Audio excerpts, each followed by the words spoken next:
good stuff. I think we are live pretty much everywhere.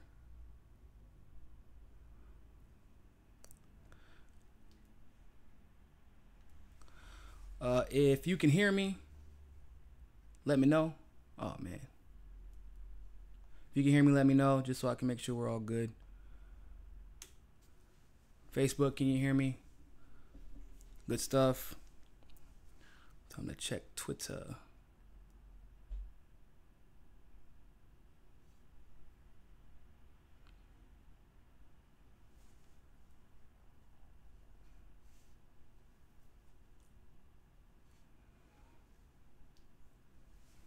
What's going on, everybody? Facebook, YouTube, I see you. Now we just want to make sure we're good on Twitter.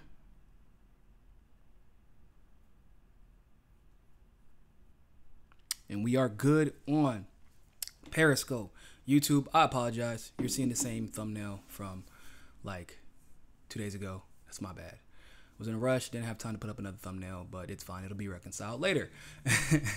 But what has been going on with you lovely, lovely people?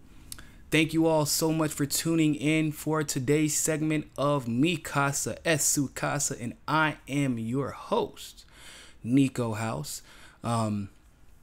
As always, I want to thank you all for tuning in and remind you all that if you have not yet, make sure you go sign up for justinform.com, JUSTNFORM, where essentially we are about to change the world. We're going to, like I said, we're pursuing the evolution of social media, getting rid of the vanity of, you know, traditional social media platforms like Twitter and Facebook, and adding depth and profoundness to all discussions, not just, you know, politics, although that's where the idea came from, but it's for all discussions. And so we can start to bridge these gaps that we have been seeing and these disconnects that we've been having, that we obviously, make sure nobody calls me, that we obviously need to bridge clearly, because over the last, obviously over the last couple of years, there's been a lot of false narratives on both sides of the fence. There's been a lot of sensationalizing on both sides of the fence. And as of the last week, that really hasn't changed much, has it? So today we are going to be discussing three main topics. We're going to be discussing Wikileaks versus QAnon. Dum, dum, dum. It's the rumble in the jungle of cyberspace. But definitely going to cover that today. I wanted to see if anything else was going to come out about it, but nothing really came out. So I tried to wait before I pulled the trigger on it, but it's about that time. We're going to also talk about Candace Owens and this phenomenon that we have been seeing recently with her. We gonna deal with that later. But also we're gonna talk about Roseanne and Reid, and there's some hypocrisy that we have to talk about regarding that situation. So definitely have a lot to cover today. I'm gonna try to cover it within the next hour, so that nobody, if Tim is doing his show tonight, I think he's doing the show tonight, but if he is doing his show, you know where to catch him at 9 p.m. Eastern Standard, on Periscope. And then don't forget, tomorrow Tim Black gets his live streaming capabilities back on YouTube. Yes, it is that serious. Everybody needs to be celebrating, because the reason that his live streaming capabilities got taken away, we actually don't know. We're still waiting. We have no idea. But hey, that's how censorship works, right? So, but whatever you're doing right now, stop, share this video, share the good word, so that people can, you know what they need to do. They come to the video because I'm about to drop some truth bombs. You know what I'm about to do. It's about to get real. You know, as soon as I say Candace Owens, Roseanne, and QAnon all in the same video, it's about to get real it's about to get real up in here today. Just want to let y'all know that. So, the first thing we're going to discuss today is Candace Owens. What the hell is up with this phenomena? Now, it's not a phenomena. Why am I pretending? We can't pretend like it's a phenomena. We know it's not, right? And I'm going to explain how we know it's not a phenomenon a little bit later. But if you're not familiar with Candace Owens, she is the black woman. Very gorgeous lady, by the way. She's beautiful. You know, I think she means well. I don't know. But she literally got famous from trashing black people. That's it. That's literally what she's gotten famous for. And people say, well, no, she's just not victimizing herself like you other blacks. I mean, I've seen some. I've literally, whenever somebody was referring, it was on Anomaly. I'm sure a lot of you are familiar with him. So Anomaly made a video or a post about Ben Carson because somebody called him a black person who was verified on Twitter. I don't know who it was. Called him a porch monkey. And I actually, if you know the definition of it, I don't know about how everybody else defines it, but in the black community, it's the same thing essentially as an Uncle Tom. But what they were trying to convey, which factually speaking is true, he pretty much sold his people up the river and even lied about his past. You know, before he was very open about the fact that his mom survived and was able to support his family off of food stamps and government assistance. Even though she was a hard worker, she still had to rely on government assistance because of the inequities of this system, right? Then later on, he kind of reneged on that. And pretending like that was just a different time. Income inequality wasn't as bad then. It's worse now, actually, if we're going to be honest. And not only that, but he perpetuates the idea. Not only does he, but Candace Owens as well. But on the Anomaly status, it was discussing Ben Carson. And he perpetuates the idea that black people are the ones who are thriving off of government assistance. Reminiscent of the whole welfare queen moniker that was portrayed of a young woman in, I believe it was Chicago. Coincidentally enough, I believe that's actually where Ben Carson is from. But so I was explaining to people, I'm like, Ben Carson is like, first of all, you can be a brain surgeon and have zero common sense. So there's that. But also, Ben Carson, Candace Owens, and it's not only on the right, but you have, of course, the Joanne Reids, who we'll get into later, the Rachel Maddows of the world. Although I think Rachel Maddow is a little bit more nefarious. And just some other like TYT. When they get enough clicks, they believe the bullshit. Right? That's a new phrase for the night. You get enough clicks, they believe the bullshit. And that's essentially what we saw about Ben Carson. He had one speech where all he said is, I believe black people should hold themselves more accountable and uplift themselves. And I don't think any black person would disagree with that. I don't. But of course, once again, you take that step into that rabbit hole, and nobody knew who Ben Carson was. You know, one of the most famous neurosurgeons in the world. Nobody knew who he was until he started essentially trashing black people. Why do I bring that up? Because did y'all know who Candace Owens was before she became the black people are black people's problems? The Democratic Party is the problem for black people. You know, the Democratic plantation, which I don't disagree with the whole Democratic plantation nonsense. I don't disagree with that. But here's what's interesting about Candace Owens. You ever heard her once critique the Republican Party? Have you ever once heard her acknowledge racism? I don't know where I noticed there's this pattern that people for some reason think that if you bring up racism that you're victim. Like, acknowledging reality is self-victimization. I like to actually consider myself personally, I'm not rich, but I'm a pretty successful person. I have a pretty successful life. And that was in spite of racism that I've dealt with. Racism that I actually refused to acknowledge in my youth because I wanted so badly to believe it was a thing of the past.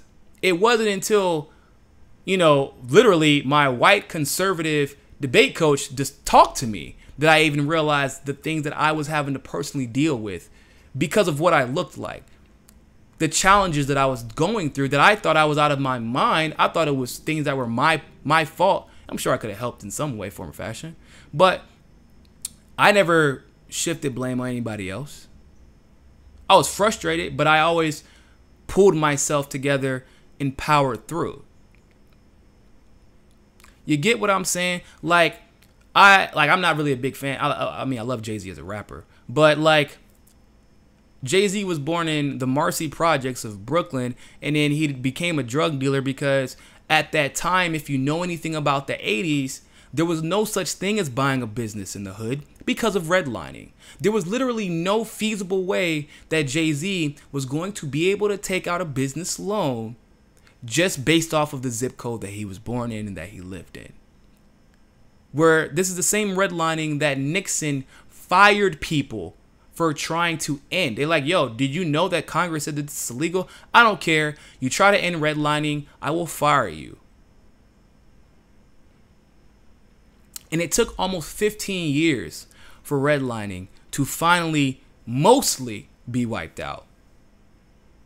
So then he sold drugs so that he can become obviously a rapper and start his own record label. Then became a businessman. And then he even faced trials and tribulations becoming a businessman. And he's a great businessman. But Jay-Z even admits that is in spite of the things that he had to deal with.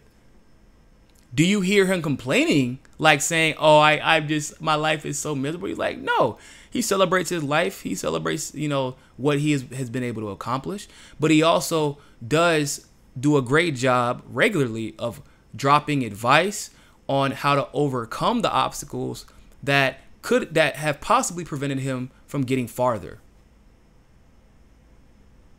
Kanye West is a whole different, we ain't gonna touch that right now, but similar things with Kanye West too, actually. But my point is, we can go on for days about this. Remember how everybody thought Kanye West was crazy about the Grammys, and what he was saying about Beyonce and Taylor Swift was the same thing that became an issue later for both the Grammys and the Oscars and other Academy Awards. Right? We know that now because it was what he was saying was the reason that Taylor Swift won was because she was Caucasian, the up and coming thing, and Beyonce was not. And everybody thought he was insane at that point. And then later on, it became an issue that even white artists like Macklemore came out and talked about, saying I know for a fact I don't deserve this award. I only won it because of the skin tone that I have and the things that I was rapping about that were comfortable for the people who look like me. Macklemore, who was white, said this. Very well guy. I don't like his music at all, but he's very well guy. So the idea that Candace Owens is trying to essentially propagate is that black people victimize themselves and we're the reason we're not successful. Despite the fact that black people are, in spite of everything we've had to deal with, overwhelmingly successful. Do you know what the most popular genre of music is in the world right now? Hip hop. Who invented hip hop? I'll give you a hint. It was us. A lot of the dances, the musical styles, the clothing trends, I mean, we can go on for days. Why do you think one of the main reasons hemp was banned? Yeah, we know why marijuana and THC was banned. Obviously, the pharmaceutical industry had to do a lot to do with that. Why do you think it was banned? Because black people, because we weren't allowed to enter into the tobacco industry. So we started using hemp, and it turned out hemp was good for everything. It was one of the biggest cash crops that allowed Black Wall Street to ignite. I wonder if Candace Owens even knows about Black Wall Street. You think she does? Probably not. That's my problem with Candace Owens. I don't inherently disagree with, I guess, the premise of what like black people, just like any other group of people, should pick themselves up. But what she doesn't get is she's a gazelle that has been lured away from the herd and eaten by lions. And what do I mean by that? I mean that history, I'm not going to speak for everybody else, but let's just specifically talk about the United States. History has already shown us. It wasn't like 200 years ago. It wasn't like, 150, 100 years. I mean, as early as like the 80s. History has shown us that society is okay with one black person being successful. That's not their problem. Society is for the most part okay with one black person moving into their neighborhoods. One black person owning a business. Society has always been okay with that. Not always. Okay, let me rephrase that. Not always, but they accept it. The problems arise when black people, like, for example, Kanye West, when he said, I want to be the world's first trillionaire. And they were like, well, why?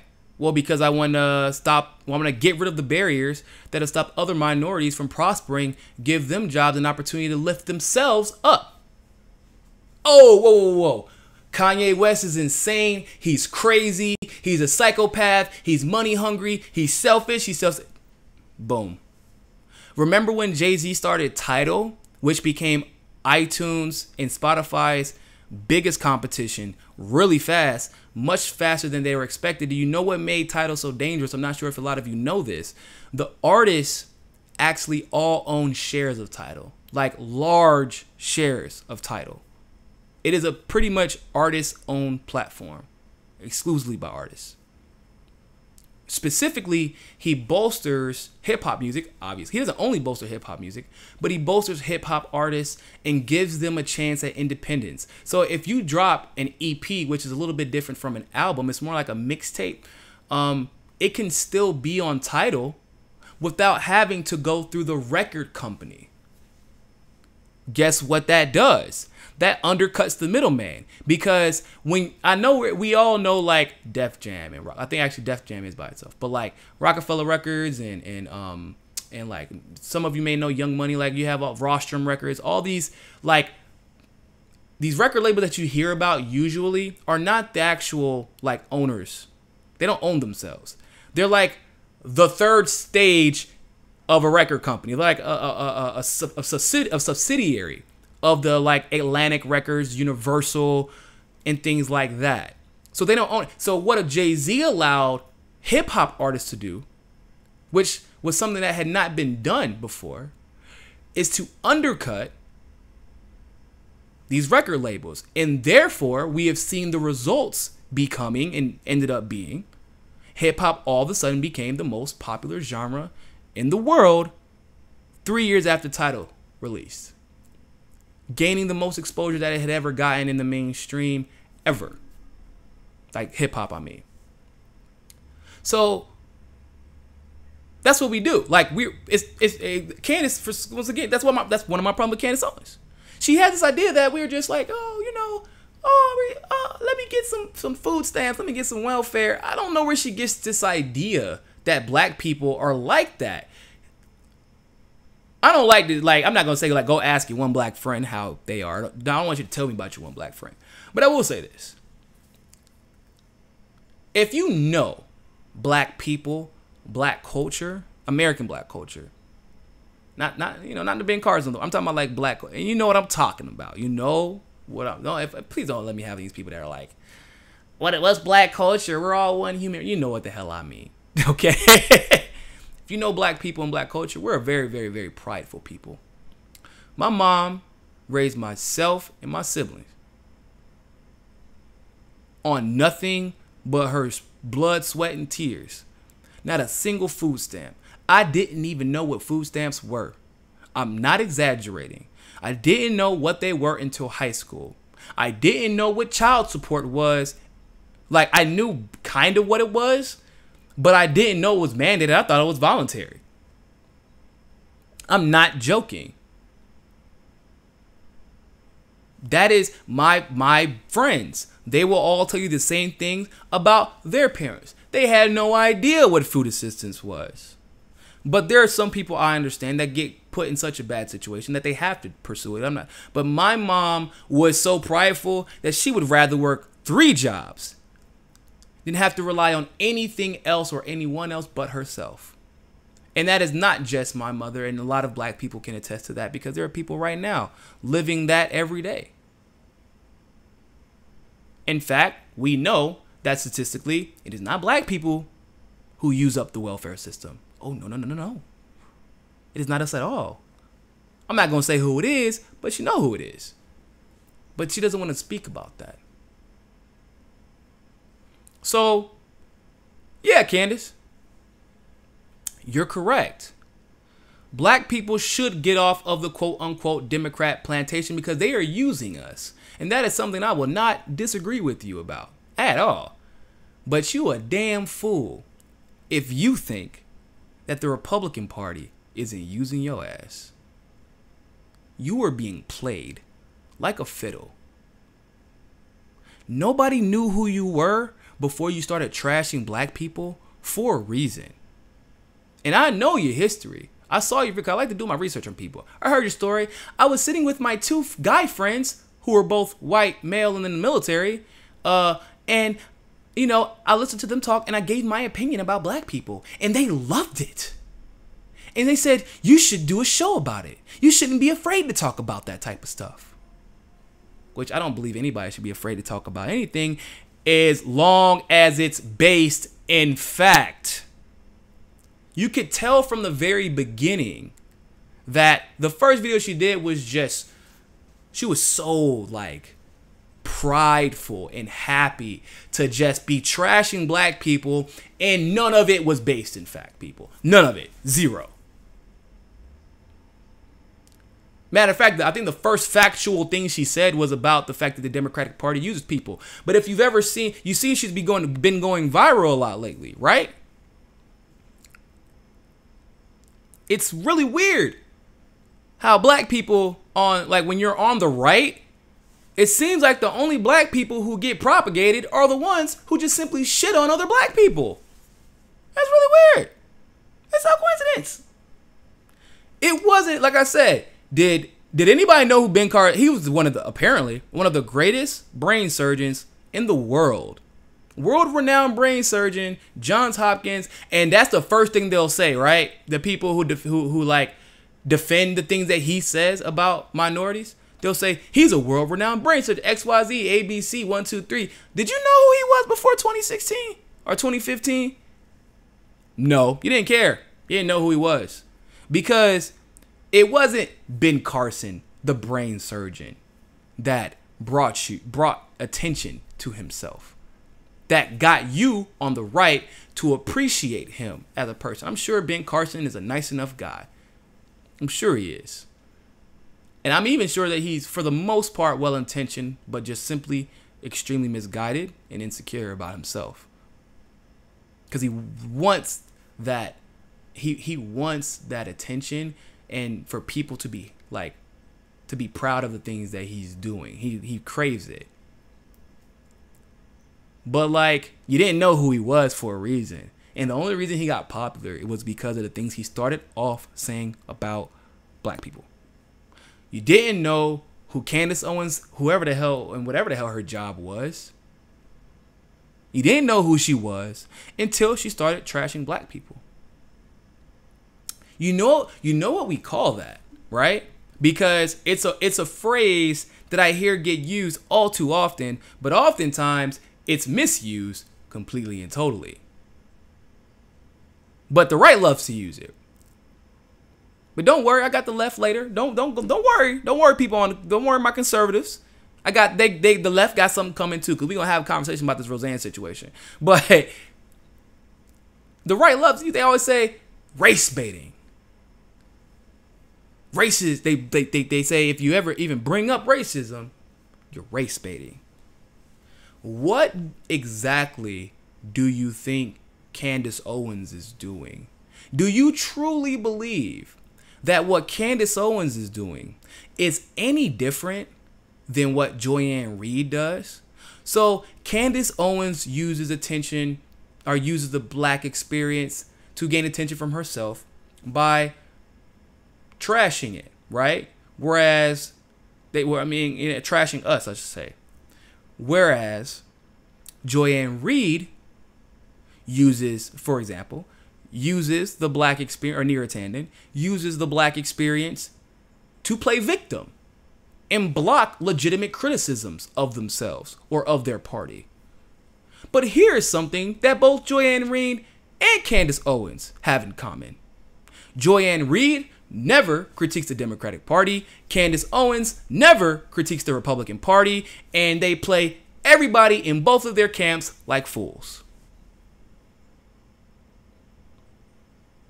And you're making the world to go round. So if you're in the camp of people who are like, oh, I love Reid, or excuse me, not Reid, and hopefully none of y'all are in that camp. But if you're like in the I love Candace Owens camp, I really hope that you consider this video, this commentary, because seriously, people, seriously, she never critiques the Republican Party. But you really want to believe that she's coming from an objective standpoint and that she isn't just gassed by her bank account and the attention she's receiving? It feels good to be right, or at least have the perception of being right. We all have that feeling. Affirmation is good. However, it is dangerous.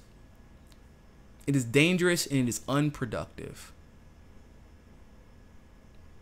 She never talks about solutions outside of leaving the Democratic Party. You notice that?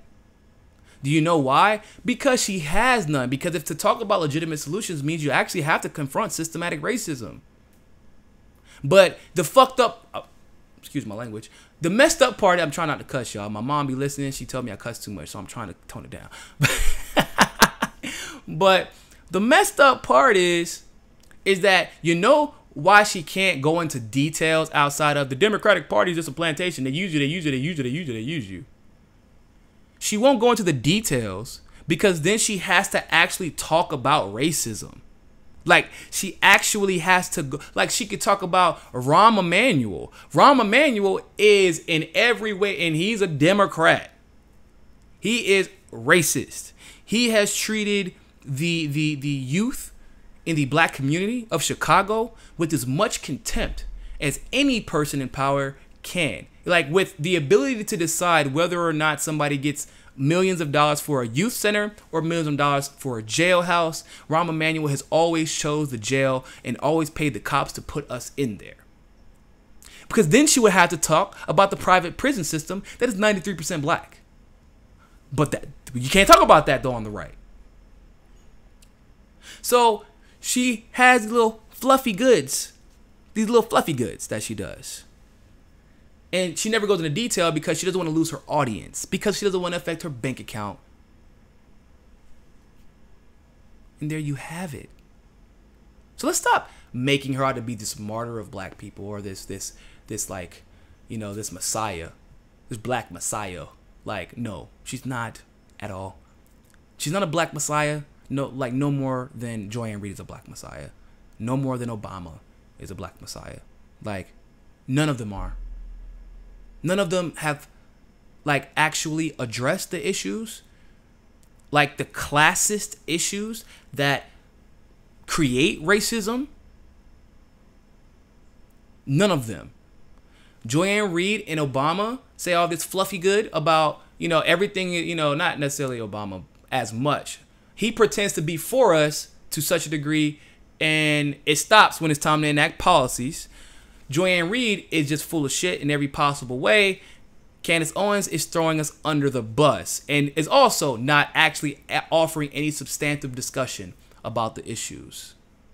I like that. Cindy K from Facebook put it perfectly. They are all self-serving opportunists. Period. Point blank. So, that being said, we're going to go on a brief break before we get into the next segment. Make sure that you stick around. Go get some water, wet your whistle, because that's what I'm going to do. And I will be right back.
All right, people, I told you I would not be gone for that long.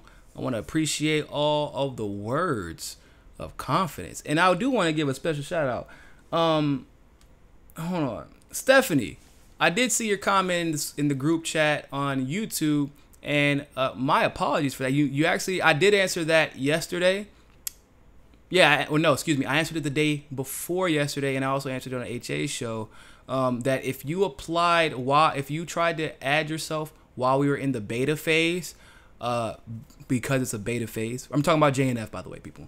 If you tried to add yourself while you're in the beta phase and there may have been a glitch in the system, it is important that you reapply, or re-register, I should say, so that we can go ahead and get you in the platform, because we're on a different server now. And so the reason that it's a beta is exactly why it's a beta. It's not alpha.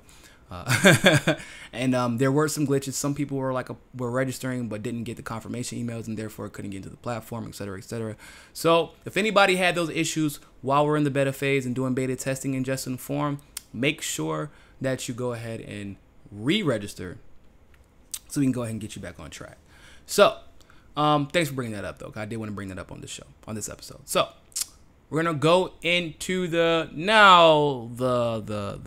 thumbnail on YouTube does make sense again, even though that should be Joanne Reid, because we're gonna talk about this Roseanne situation with in comparison to Joanne Reid, and how the left kind of blew an opportunity here. They blew an opportunity. You know where I stand on the comments. She was wrong. The comments were racist. Is Roseanne racist? Probably not. Most people who say stuff like that try, especially when you're an entertainer, you're just trying to get a rouse out of your base audience to to create conversation and controversy, because controversy oftentimes sells when you're an entertainer, especially a comedian, or at least part of a comedian. I'm not really like a huge fan of her comedy, but she's a comedian nonetheless. She considers herself one. But the left legitimately lost an opportunity to handle this situation with Roseanne in a way that would have had, well, I don't know if everybody would have bit, like, I don't know if they would have bit on it. Like, I'm gonna be honest with you, because I know how that shit gets. But the right would have had to concede, like, wow, she said something that could have lost her and the network a lot of money. However, instead of being reactionary, being tribalist, and being oversensitive, instead you could have used that as a teaching moment. You could have dedicated an episode to that, where Roseanne gets a little bit overzealous. You know, she gets a little bit full of herself. She says a comment she shouldn't have made. She didn't realize how impactful and how hurtful it was, and she learned from it. And then they could have had a little message at the end where she apologized to her fans, to the public, and to her sponsors about the words that she said on Twitter. But no! No. That's not what happened. That couldn't have been what happened. Right? We know that isn't what happened because, well, the left, the neoliberal left, progressives too, but I'm talking about the ones that have the power. Progressives ain't got no power. So we like the least powerful out of everybody, unfortunately. But the neoliberal left decided to be reactionary. And now they have made Roseanne a martyr. Unfortunately. Because we all know somebody else who did something very similar to this. And nobody realized she had done it until it came out very recently, well, maybe a couple of months ago. Remember Joanne Reid? A lot of y'all know who she is. She dropped those homophobic comments. Not a little bit homophobic. I mean, like, so obviously y'all know that Roseanne. I just thought about something, yo. Joyanne versus Roseanne. Yo, that's hilarious. So, and it's kind of like a big coincidence. Anyway, so Joanne Reid made some very homophobic comments. Undeniably homophobic. And she apologized. Remember, because it was the exact same situation. Like, obviously, one was homophobic, one was racist. And I think that probably Joanne doesn't hate black people. Like, there are people who are, like, blackophobic because they're conditioned to be blackophobic. But when they get to know black people, they're like, oh, what was I tripping about? I've been watching too much gangster movies. I've been watching too much television. Hollywood's brainwashed me. Seriously, I like, there are infinite amounts of times where people have been very upfront with me about, like, yeah, I've never met a black person in my life until I met you. So I was completely misled. So homophobia kind of works the same way. Do I believe Joanne hated gay people? No, absolutely not. Do I believe she was being purposely hateful to try and convey a point like Roseanne was? Yeah, yes I do. Do I believe any of them should have lost their jobs? No, I don't. But if Roseanne is going to lose her job and then come up with a crazy excuse like, I was on Ambien, does that sound kind of familiar? Somebody hacked my Twitter or my blog. I'm absolutely positive someone hacked my blog. That's what made me homophobic. Really? No, Joanne, you made a mistake. And guess what? You admitted you made a mistake. Just like Roseanne admitted she made a mistake. Roseanne's comments were hateful. Her pattern of only comparing women of color to the simian species is also repugnant. But once again, I don't think that she's racist. I think she just can be ignorant at times, because I don't consider Roseanne to be the most educated person. And I do consider her to be a little bit stuck in her ways and a product of her environment. But more than anything, I would say that I'm a proponent of free speech. And I'm also a proponent of second chances. And I am also a proponent that people can and do evolve, if given the opportunity. The problem is when that opportunity is not evenly distributed, then one person isn't forced to grow and the other person isn't given a chance to. Because now Joy-Ann Reid knows, and it has been made very clear to the public, that she will not be held accountable for what she did. And if anyone else on the neoliberal left does the same thing, then neither will they. If old tweets, those are hateful tweets. Those were hateful blog posts. They will not be held accountable. Remember Jank? Y'all remember that? Everything he said was sexist. He said racist stuff. He said damn near rapey stuff. Like,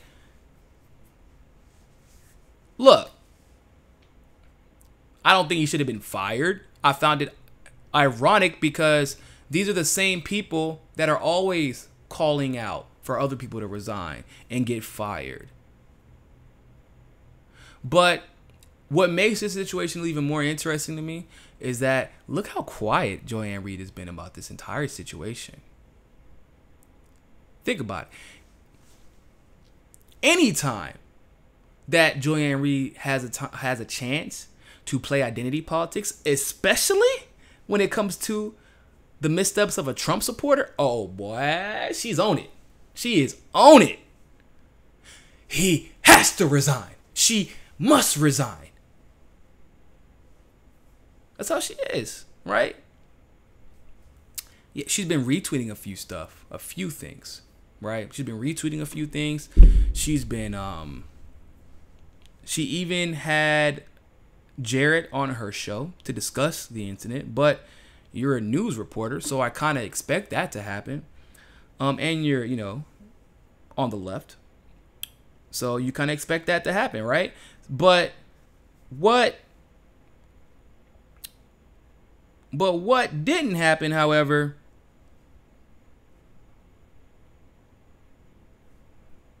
sorry, I'm trying to reply to somebody, but what didn't happen, however, what you usually see from her is the calls for resignation, the crucifixion of the person at hand, etc., etc. You wonder why that is? Because she knows for an absolute fact, by the standards that have been displayed by ABC, by the standards that has been upheld by the neoliberal left, and anyone really who is like absolutely demanding her being fired. She knows by those standards, her ass would have been gone. It shouldn't even have been a deliberation. She knows by those standards, her ads should have been pulled in the same fashion that Roseanne's ads were pulled. She knows by the standards set, once again, by the left in this scenario, her comments of homophobia should have led to a public crucifixion. But instead, however, Rachel Maddow comes out and defends her. But I'm honestly scared to go look at the tweets from Rachel Maddow, because I kind of know where it's going to lead, and I'm going to get irritated, and I don't want to deal with her tonight. I'm not going to talk about her tonight. But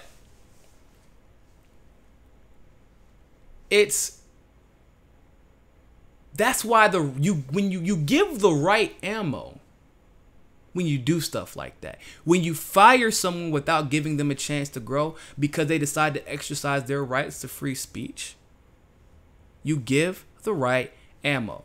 And then whenever we try to be upset with them, it's like, okay, you are okay with Colin Kaepernick, not having a job and being blackballed, which is essentially what has happened to Roseanne, right? Because she used her free speech in a public forum where it was deemed unacceptable to a certain sect of people. Colin Kaepernick did the same thing, but for legitimate reasons.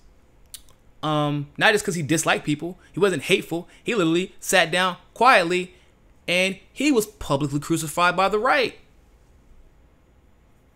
And so we can't go around touting free speech, free speech, free speech, free speech, free speech conveniently. And then when someone else exercises free speech that we do not like, decide not to support them.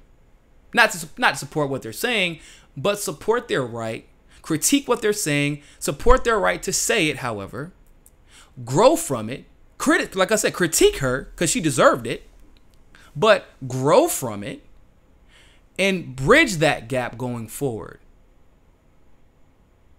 It's called being the bigger person, really. But more importantly, it's called productivity. I was having a conversation with one of our new journalists for MCSC today, and we were talking about the tribalism and this clear attempt to put us into these sects to separate us and convince us that we're each other's enemies, which is by all intents and purposes simply not true. It's just not true. And give me a second. Goodness gracious. And because we are allowing them to do that, we are not having productive discussions. We are not coming up with productive solutions. And we are feeding into the hate-filled excuses as to why we will not listen to the other side and vice versa. We're feeding into these excuses. You won't listen. You do the same thing. You fired Roseanne. Well, you didn't, or you wanted Roseanne fired. Well, you were okay with Kaepernick being blackballed, didn't say shit. And be clear, the right, by and large, every pundit who was complaining about Roseanne being fired has no right to if they said absolutely nothing about what was happening to Colin Kaepernick. And that is why? Because I'm pretty consistent in my ideology, and most of you all know that. I don't care if you agree with why he was protesting. That is a fundamental right of the United States. That right is the only reason the United States exists right now. That right is the only reason segregation ended, if you didn't recall. That right is the only reason Jim Crow ended. That right is the only reason women have the rights that they have at this moment in time. That right is the only reason that we have the seemingly few labor laws that we have at this point. That's the only reason the minimum wage was even established. That right is why people can't force your child to go and work in a factory. That right is fundamental.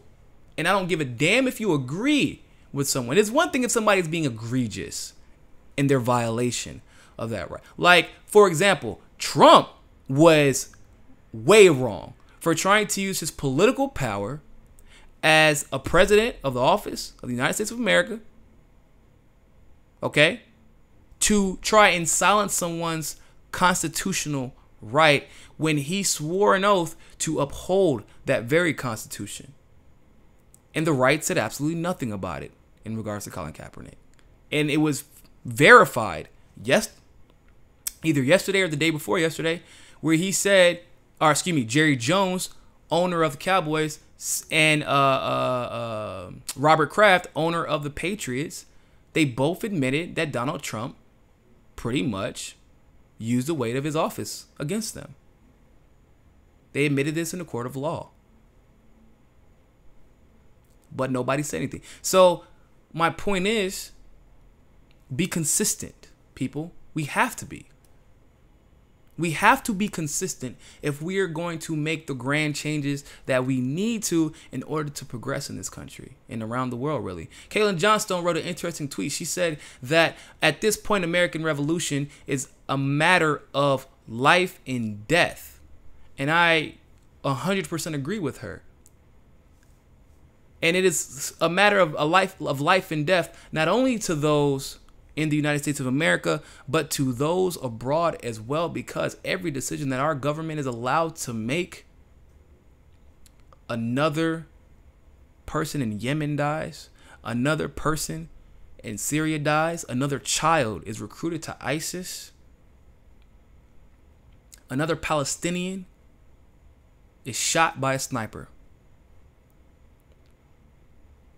another oligarch buys another mansion, another CIA agent becomes a contributor on MSNBC. We have such a grand responsibility right now to cut through the bullshit, and a lot of people are not taking it seriously enough, in my humble opinion. We have such a responsibility on our hands that people are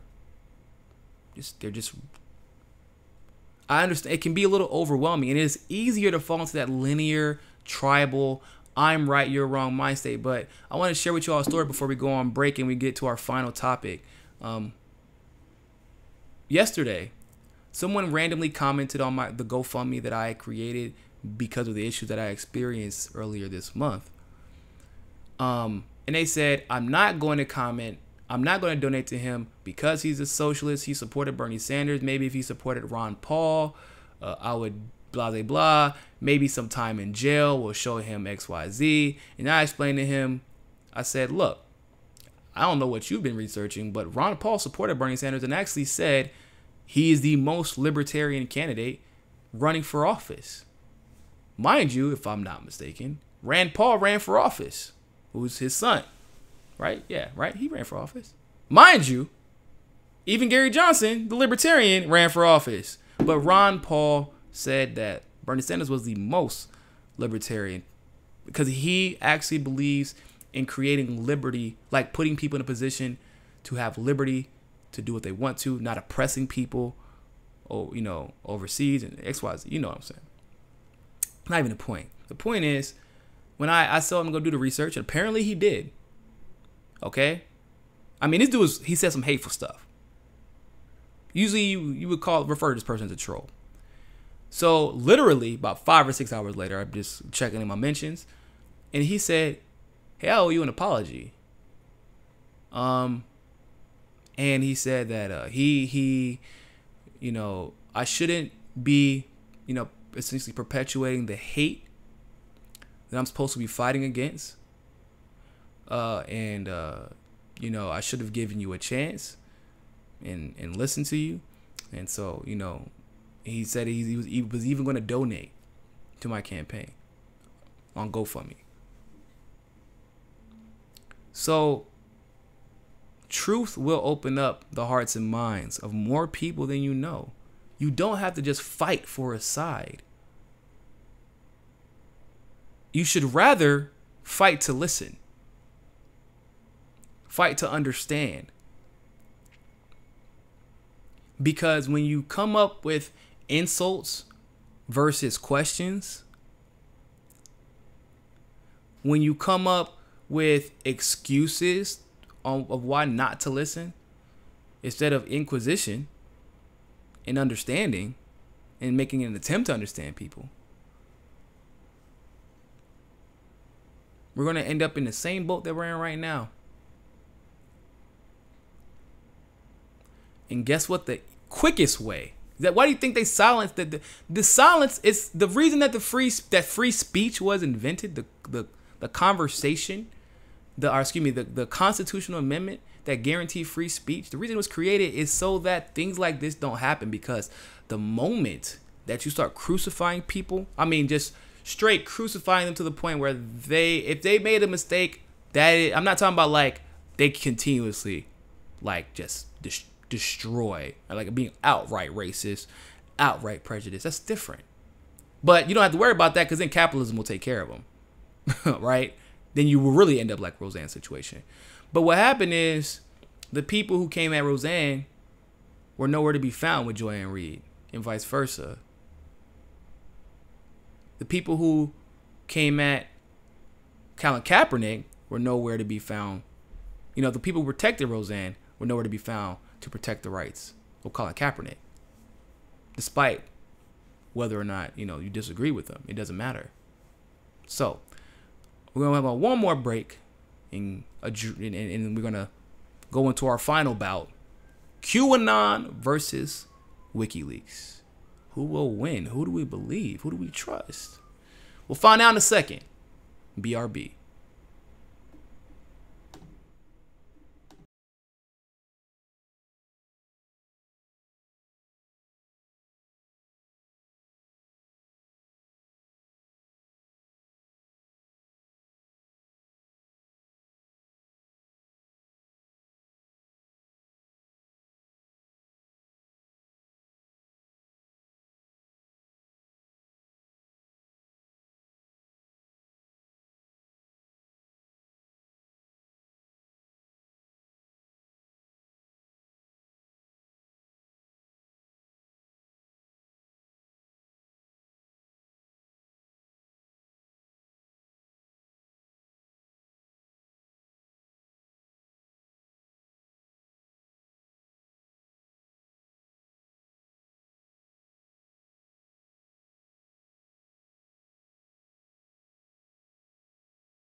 We are back, baby.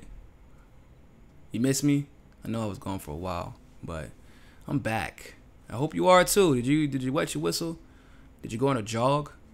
Did you drive to California and back? I don't know if you had that much time, but if you are driving to California, make sure you put your phone right in the dashboard, where you can block your windshield. I don't want you to not focus on what we're talking about. And I'm just kidding. Please don't do that. For the love of God, please don't do that. I don't want. Hey, please don't do that. Like Niko said to watch Mikasa and Sukasa on the road. Don't worry, it'll be in podcast form really soon. So, QAnon versus Wikileaks. As you all know, there's been a lot of speculation. There's been a lot of contradiction. A lot of inquisition about the legitimacy of QAnon. I have actually never trusted QAnon. Never. Not a little bit. Not at all, actually. And I will explain why in a second. But I really want to read to you an excerpt from Caitlin Johnstone's fantastic article covering this.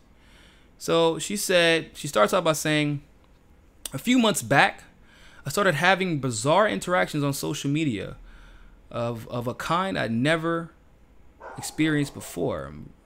Right about Trump, President Trump's nonstop warmongering and capitulations, to the long-standing neocon in the aggressive new Cold War escalations and against Russia along multiple fronts, the illegal occurrence of regime change, increasing troop presence in Afghanistan, unprecedented civilian deaths in Yemen, the administration's open regime change policy against Iran. And I'd get all these tweets and responses like, it's part of the plan, quote unquote. It's the art of the deal, quote unquote. Trump is playing 4D chess, quote unquote. And saying essentially that she should read QAnon. And she said it happens literally every time I write anything critical of this administration. They always say that this is nothing. What looks like Trump facilitating a long-time establishment agendas is simply strategic maneuvering. Every single time, without a solitary exception. It got particularly frustrating when I'd try to talk about the Attorney General's Jeff Sessions, like his obsession with like prosecuting Julian Assange, and the fact that he said that was like a priority, which is a little confusing. Not confusing, but you know what I'm saying. Specifically, he said prosecuting Julian Assange is a high priority for this administration. A statement that Trump personally endorsed. And then, which was news to her and me, Julian Assange isn't really languishing in London's Ecuadorian embassy. And these because of statements from the anonymous. I didn't know that was in 8chan. I thought it was in 4chan. I don't know any of that stuff. But because of what QAnon said. It turns out that they even his own mother was left out the loop. Because when somebody responded with, "We pray your son is safe and someday will be free. We pray QAnon was correct and that he is free," Julian Assange's mother promptly responded on Twitter, "He's not free." So, essentially, what sparked off the entire controversy with QAnon and WikiLeaks, or with the community, I should say, in WikiLeaks, with the truther community, is the fact that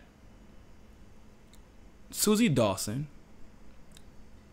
said in a tweet, "I referred to QAnon today as a Pied Piper operation. What I meant by this is that its operation exists to round up people that are otherwise dangerous to the deep state because they are genuinely opposed to it, and usurp time and attention and trick them into serving its aims." And then WikiLeaks co-signed on this by saying, "This analysis, unfortunately, increasingly appears that it may be correct." This is WikiLeaks. Now, just on the surface level, people, what the why is this a discussion? Why are we having this argument? I'm all about facts. We can get into those in a second. But like on the surface, on face value, are we comparing the track record of WikiLeaks versus QAnon on 8chan? Are we comparing the legitimacy of the organization of a man who is literally dying because he decided to uphold the truth, not behind cryptic language that offered no solution, not behind like a alias, not hiding his face, but by standing tall time and time again, because his brand is just as important. Because if you're dishonest, you can't put your name out there all the time like that. You're gonna get called out. But when you have 100% track record, I mean, what happens is this is what happens. Honestly, you get thrown under the bus when it's convenient for the establishment. But Julian Assange is laid up sick right now somewhere, cut off from everything, because he put his name behind his truth with a 100% track record. Remember, we always talk about it, right? Democrats used to love him. They loved him so much. And then when he came back after them, you know, the tables turned because of the election. All of a sudden, they hate him. He's a criminal. He's a Russia bot. A, B, C, D, E, F, G.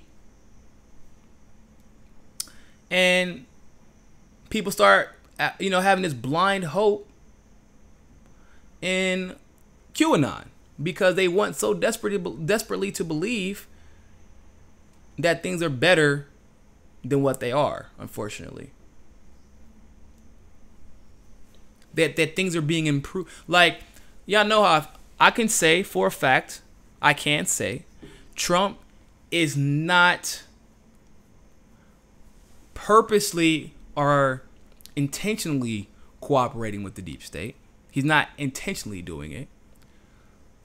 At the same time, Trump does work for the oligarchy, which is not necessarily the same thing. At the same time, Trump has also simultaneously fallen victim to the deep state multiple times because, despite popular belief, he's not as smart as what some of you all want to think he is. He is a megalomaniac. He is smarter than what some people give him credit for, in a sense of how he handles himself in a room full of people that wants to eat him alive. He's a little bit smarter than what people give him credit for in that department, but you have to understand, when you can be blackmailed, you can be controlled, and when you can be controlled, when literally all Trump has at this point is his brand, which is wrapped around his name in a little tight bow. And if that's the case, if it's between choosing the American people or choosing his brand, he's going to sell us out 9 out of 10 times, just like everybody who enrolled in Trump University who never got a degree. Seriously, not even joking. Okay? So, QAnon, however, the reason that I was immediately skeptical is for all the reasons that Caitlin so eloquently, noted in her article, which I strongly urge you to check it out. You can go to MCSCnetwork.com.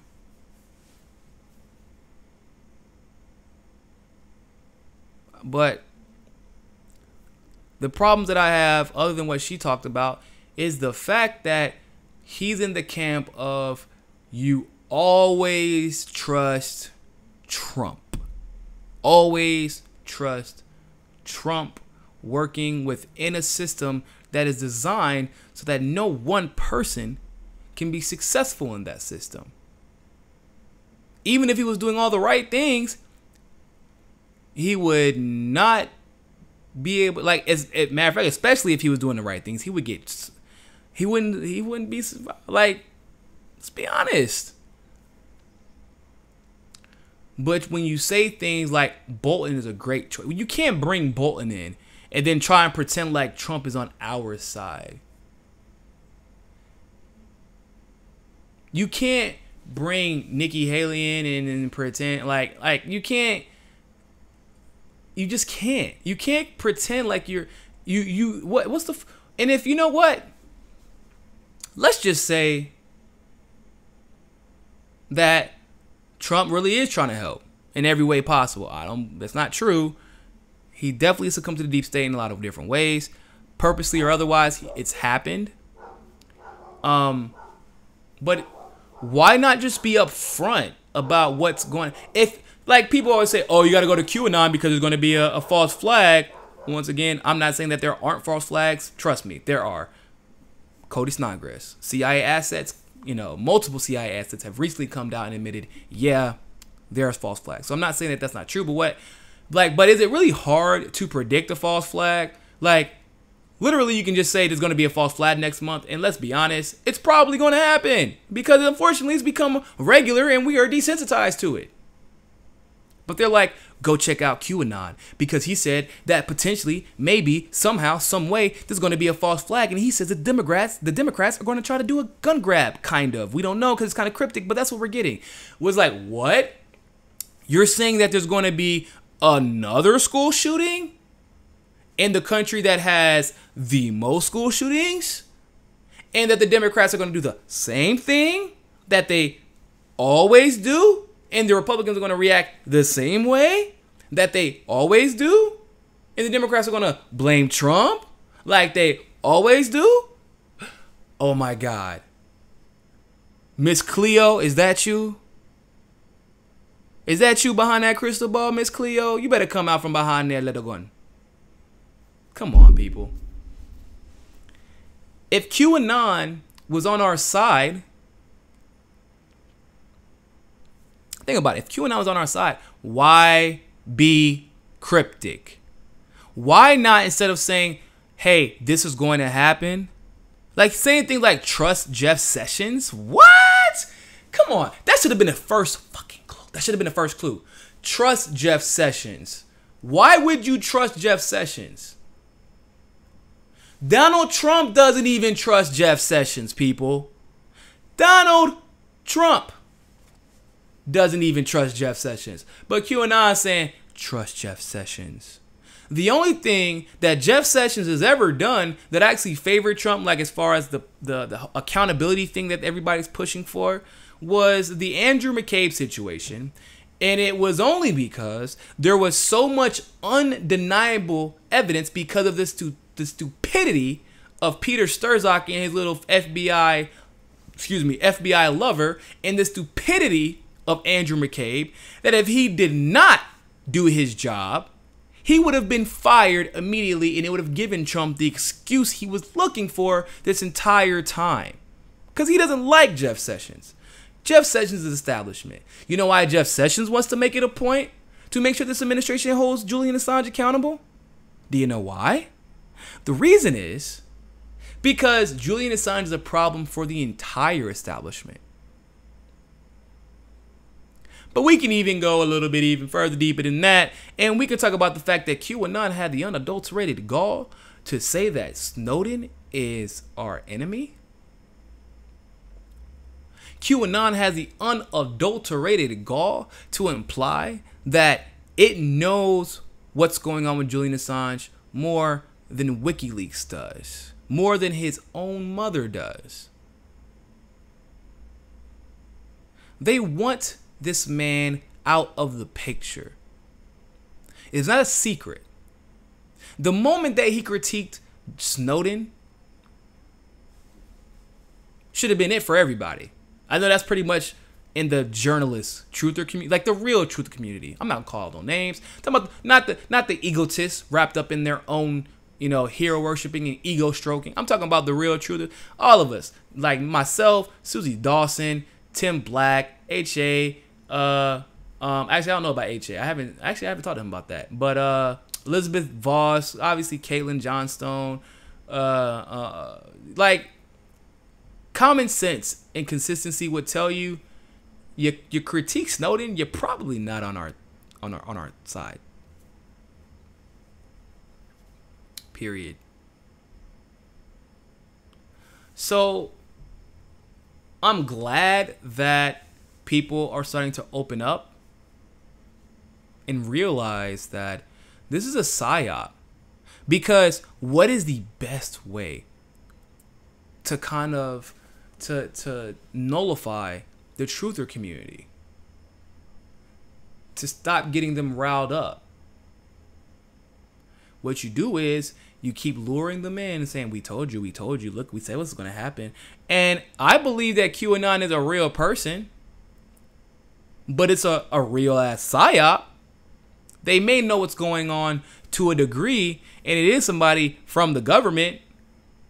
They know what's going on, once again, to a degree, and they're giving us tidbits that won't affect anything. They're giving us information that will disallow us from finding a solution. They give us information that entices us, but offers no preventative measure for what's supposed to happen. Whereas Julian Assange is the total opposite. So then after they entice us with all these things, he then says things like Snowden's evil. You know, not verbatim, but like Snowden can't be trusted. Julian Assange, you know, Trump is taking care of Julian Assange. Don't worry about him. Let's worry about this instead. Let's focus on this instead. Julian Assange is fine. He's fine. And then also there's a whole like kind of like racial divisiveness that he kind of, you know, like they be saying, QAnon be saying some stuff. Like when you gotta say, you know, just scroll through all the racist shit, probably means he's not legitimate source. So, like, I don't even understand why we have to have this argument, why we have to have this discussion, but I had to because I feel like Caitlyn did such a great job kind of contextualizing the discussion in the debate. I don't believe there is a debate, and that's my opinion about it. Fuck QAnon. You got anything negative to say about Snowden, who was a hero? You can kiss my ass. You're going to pretend like this man isn't, you know, Julian Assange isn't suffering right now. And everybody in his circle is just in the black. But QAnon knows. The fuck out of here. Speaking of which, make sure you tune into our internet vigil for Julian Assange. It starts at 5 p.m. Eastern Standard, and I believe that it is going all night long. And I will be on at 10 p.m. Eastern Standard with, of course, like, you know, Elizabeth Lee Voss, Kaylin Johnson's going to be on there, Kim.com, Ray McGovern. I'm pretty sure Tim Black is going to end up going back on there. I'm sure HA will be on there. Like, you know, Susie D, obviously. So make sure that you tune into that vigil, and if you have any questions about the legitimacy of QAnon, I'm sure that all of us will be more than happy to clarify the bullshit. So, with that being said, people, I have to go be a sheep and distract myself with the NBA Finals tonight because real world is so stressful that I feel like I'm going to give myself more gray hairs and wrinkles than I deserve at 28 years old. Or am I 29 now? Holy shit, I think I'm 29 years old. I am 29 years old. Damn it. Y'all didn't hear that. I'm 25. Okay. With that being said, hey, always remember, more than anything else, if I don't give a damn what you do tonight, find your balance. Peace.